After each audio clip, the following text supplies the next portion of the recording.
America the best. Today, we have over 8 million clients that do insurance or investments with us. This is when we went public on the New York Stock Exchange in 2010. Since then, Forbes has ranked us in the top 50 most trustworthy financial companies in America. They also ranked us, since you're a woman, Morgan, as one of the top places for women to work at. And ultimately, when we're sitting down with people, we need them to understand that most people don't plan to fail. They just fail to make a plan. People don't intend on getting in debt. People don't intend on living paycheck to paycheck. People don't intend on never being able to retire. Just no one helped them make a plan. Time went by, they got busy, and nothing ever happened. The problem is the people that can help you with a plan, these financial institutions, they're not showing up at your house. Have you ever had someone from Navy, who do you bank with, Morgan? Navy Federal. Have you ever had someone from Navy Federal come to your door and say, hey, I'd like to help you save money on your mortgage? No way. No. Have you ever had someone from, who do you have your life insurance with? You just said you don't have, yeah. Just work. Okay. Have you ever had your job show up? Has your boss ever knocked on your door and said, hey, I'd like to get you the best life insurance at the best cost? No, we don't talk about it. You don't talk about it. Okay. How about 401ks? Have you ever had your boss show up and say that I'd like to show you how to get a better return so you can grow your money and retire sooner? No, we don't talk about that either. You don't talk about that. Okay. So these are the things that we want to provide a solution for, Morgan, because when somebody sits down with myself or any one of my agents, they are getting a total financial needs analysis in 20 minutes. In 20, 30 minutes, we can achieve all of this. It's confidential, it's customized, which is amazing because most people just say, hey, this is the standardized financial plan, take it or leave it. Oh, and did I mention we do this all for free? So the clients are getting in middle-class America, whereas so many other financial companies would shoo them away because they are not wealthy, we're taking them on. We're helping them with all of these things that no one else is helping them with. And that creates an incredible opportunity for us. So one of the major things we say is that you're either going to live a really long time or you're going to die too soon. And this is one of the things that blew my butt out of the water when I first got licensed. This is the 9th wonder of the world, the power of compound interest. And it says that if you were to save your money in the bank for 35 years, at the end of that 35 years, you would end up with $84,000 to your name. Most people say you have to save money in the bank, right? Our mom said, save money in the piggy bank for a rainy day, for later on. But is $84,000 enough money for us to retire with? How long will that last you in Virginia near Washington, D.C., Morgan? Probably just a little bit over a year, maybe. And then what would happen after that year is done? I wouldn't have any money. I'd have to go back to work. Exactly. And that kind of defeats the purpose of saving for retirement. Mm-hmm. But the reason is because money doesn't grow in a savings account.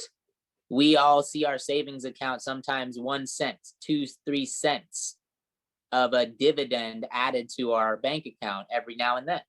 But if you put it in an investment account with a 3% return, the same $200 every month for 35 years, we'll end up with a $148,000.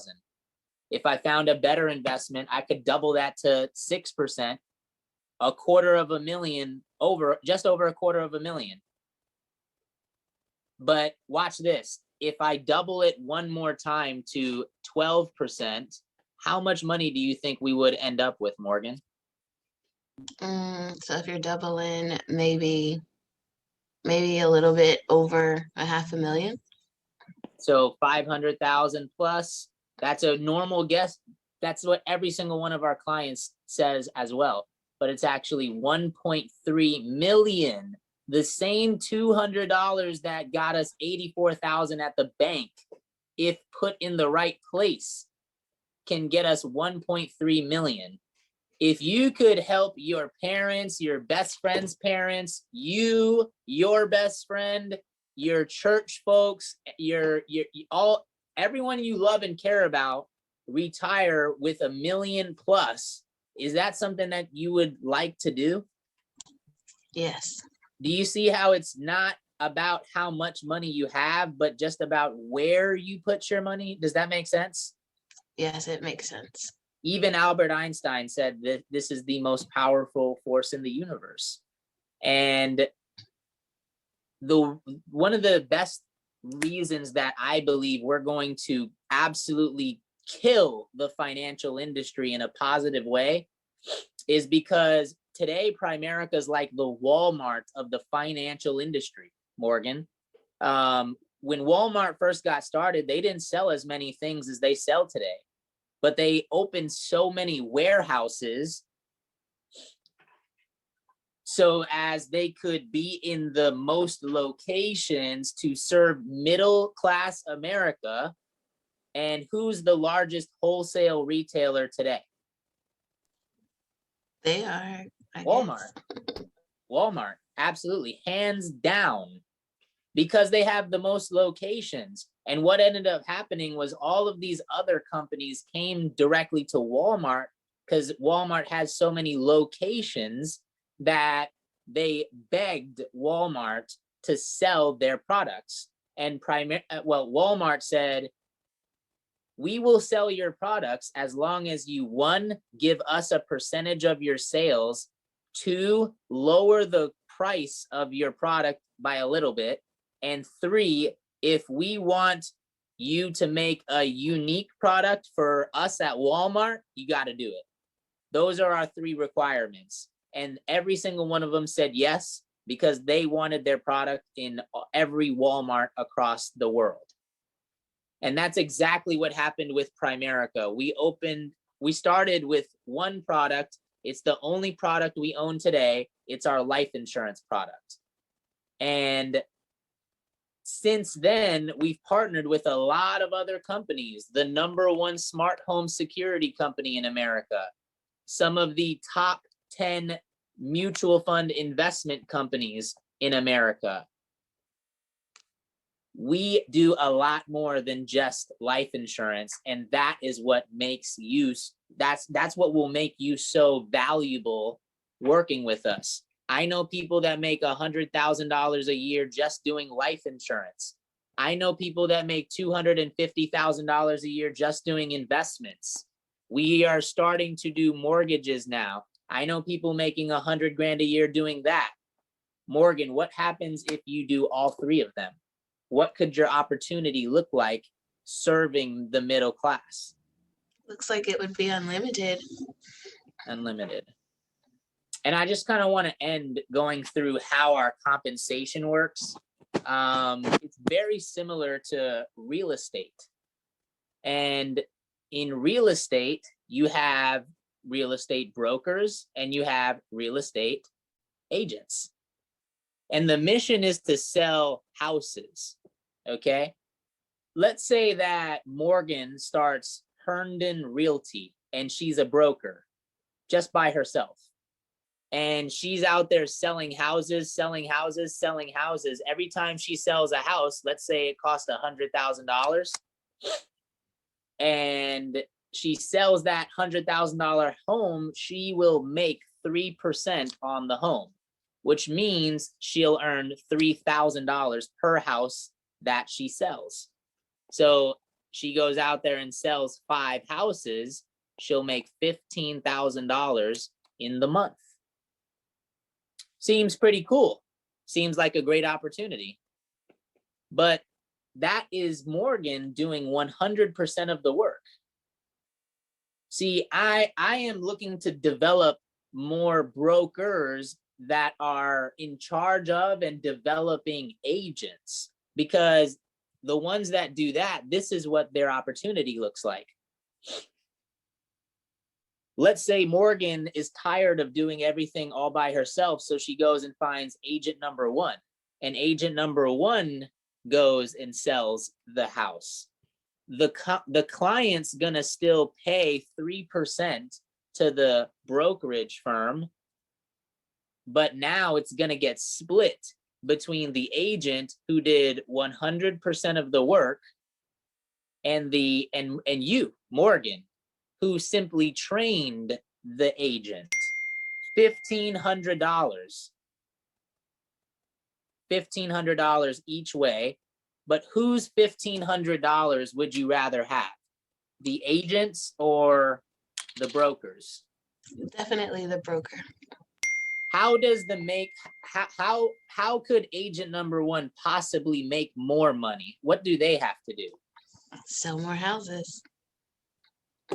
And how does the broker make more money? Train people to sell more houses. Right.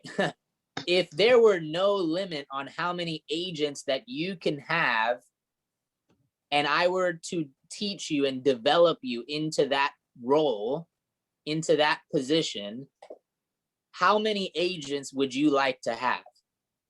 I wouldn't even put an exact number. I'm just going to get as many as I can. Exactly. Exactly. And that is exactly how our compensation works here. We call our agents district leaders. And every time our district leader goes out and 1 hour of their time on Zoom helps a client with, let's say, Vivint Smart Home, life insurance, and investments, for 1 hour of their time, they make $1,300 on average. How long does that take you to make at your current job, Morgan? A lot, not an hour. Not an hour, right? If we can shift that from however long it takes now to making that in 1 hour, would you like to at least learn how to do that part-time? Yes. Right. But over and above that, we call our brokers regional vice presidents. And if the regional vice president goes out and does the same exact thing that the district leader does, they are on a higher commission. So they do the same thing, helps with Vivint Smart Home, life insurance, and investments, but for their 1 hour of time over Zoom, they'll make $2,600 in the same 1 hour. Just to give you an idea. But see, I'm not necessarily looking to continue to have to make money off of the work I do. I want to teach folks to train other agents so they can get paid off of the work they did. Okay, this is called did income, Morgan. The regional vice president, when they go and train this district leader right here, and that district leader goes out and gets the client in that 1 hour, they will make $1,300. Are they happy? I would believe so. Yes. Absolutely, especially if it's part-time. Yeah. But when the district leader makes $1,300, the regional vice president will make $1,300 just for simply training and developing that district leader. Whose would you rather have? Whose 1,300 would you rather have? The district leader that had to do all the work, or the regional vice president that simply trained the district leader? The regional vice president that trained. Absolutely. And that's something to teach you how to do, Morgan. You know, up until this point, I've mentioned exactly what it is that we do, Morgan. Our mission is to provide these products and services that everybody needs across the country, to the middle class mainly. And we want to do it by creating more regional vice presidents. But if you had to pick and choose, Morgan, between getting started part-time with us or full-time to become a regional vice president, which would be in the best interest of your goals? Well, right now I would probably want to start off part-time, but definitely would want to transition into a full-time. To becoming a regional vice president, right? Mm-hmm. Awesome. So I'll tell you what, this is what I'd like to do. My main requirements are just for someone to simply show up, right? What would happen if you didn't show up at your current job? Well, I wouldn't get paid. You wouldn't get paid. And if you didn't show up for long enough, what would happen then? I wouldn't have a job. You wouldn't have a job. Now, we don't fire people here, and that's good news. But as one of the brokers here, I'm training a lot of people, so I can't invest my time too long for someone that doesn't show up. So we have a training once a week, Morgan, on Zoom, which makes it very easy to show up from 9:30 to 11:30. Would that be of any conflict to anything that you have going on that time frame? No, I can make it work. Do you feel as though this opportunity can provide the upward mobility, the raises that you've been neglected of, you know, and a connection between where you are versus where you want to be? Do you feel this opportunity could do that for you? Yes. Awesome. Well, I'll tell you what, I'm going to have you submit an application with us, and I'm going to get you started training right away. Sound fair? Sounds fair. Awesome. So that's the 20-minute interview. It's a lot of connectivity, you know, it's connecting to the person and getting them to say out of their mouth why Primerica is the best opportunity for them, right? Because they're going to tell me that they don't, their boss doesn't care about them. They're going to connect on the level of the issues other Americans are dealing with, right? Paycheck to paycheck, no raises, no upward mobility, neglection, overworked, underpaid, you know, not appreciated. They're going to connect to that. And you got to get them to say out of their mouth those things, because when you say it, they will doubt it. But when they say it, it is true. So today was a little bit less hooping and hollering and a little more technical, but you know, you got skills. I don't hoop and holler in any of my meetings, you know, just when I'm talking to you guys. And you know, skills pay the bills. So I do believe, I hope that this was valuable to somebody. Okay. Even if you're using the webinar and the 20-minute cartoon video, the questions you ask to someone will determine the answers that you get and the direction that you go. So just get really good at asking the right questions, and you know, it's not like you're not going to get objections. So, you know, Shondell prepared a couple objections that you may get, but if you do a good job, you really shouldn't get any objections. But let's go through some objections.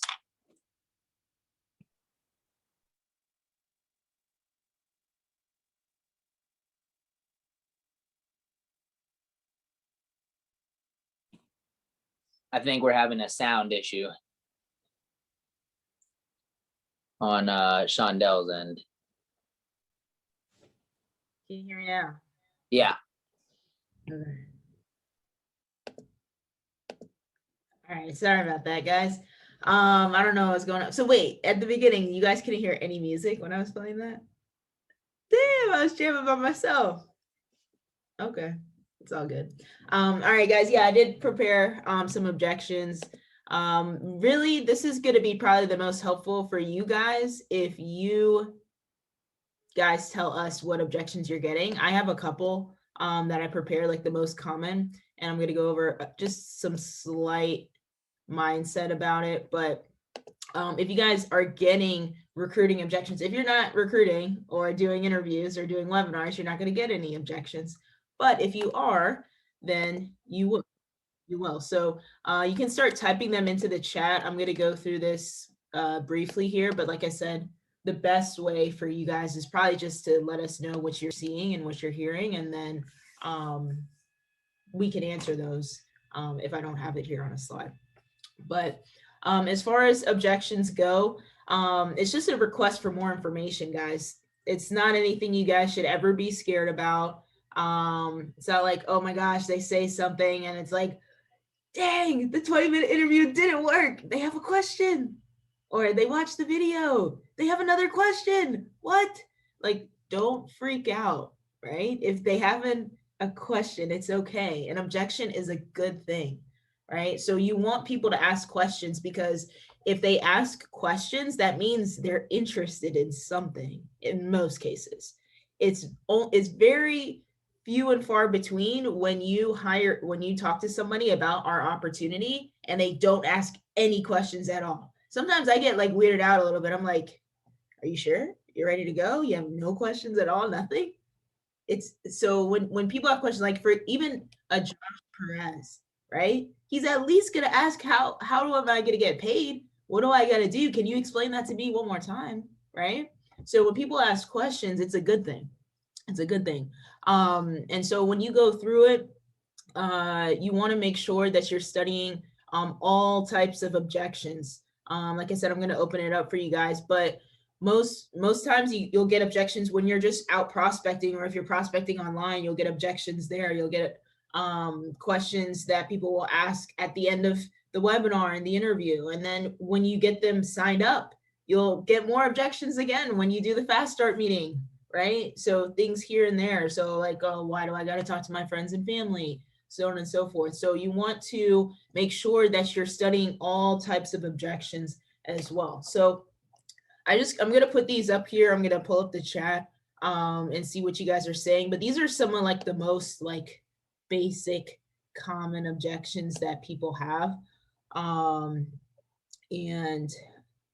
that was just in case you guys didn't have anything. So I'm going to go through. I don't know, Josh, if you want to, I'll just say my answer, and then if you want to give your take on it, then we can just go back. Let me ask you a question. Do you have an issue with not doing this and only answering, because we're getting a lot of objections in the chat? No, I'm not doing these. I'm saying I'm just okay. So can you exit out of this? Oh, you can't see it. Yeah, I just would rather see people's mugs. All right, so we got first. All right, so what is it? All right, what is it? The first. Okay. Oh, yeah. No. I got that. I got it when she said it, because Joey, you're talking about like you have an entire, you do the whole entire deal, right? And at the end, they're like, "What is it?" Is that what you mean? Or do you mean like when you're prospecting? Both. Both, all of the above. That was my question. That's Caroline, yeah. Oh, all of the above. Okay. What is it? All right, Josh. So like if you were prospecting me and I was like, oh, you asked, are you open to an opportunity? And I say, well, what is it? What would you say? What is it? What do you do? It ain't this. That's no, that I actually got that from an audio, but you know, the other way is, it's the financial brokerage firm. We, you know, help service clients with money. Or, you know, I run a financial brokerage firm. I'm looking for trainers. I'm looking to develop trainers. Yeah. Use words people understand. Yeah. I'm looking for some new, hey, I'm looking for some new leadership.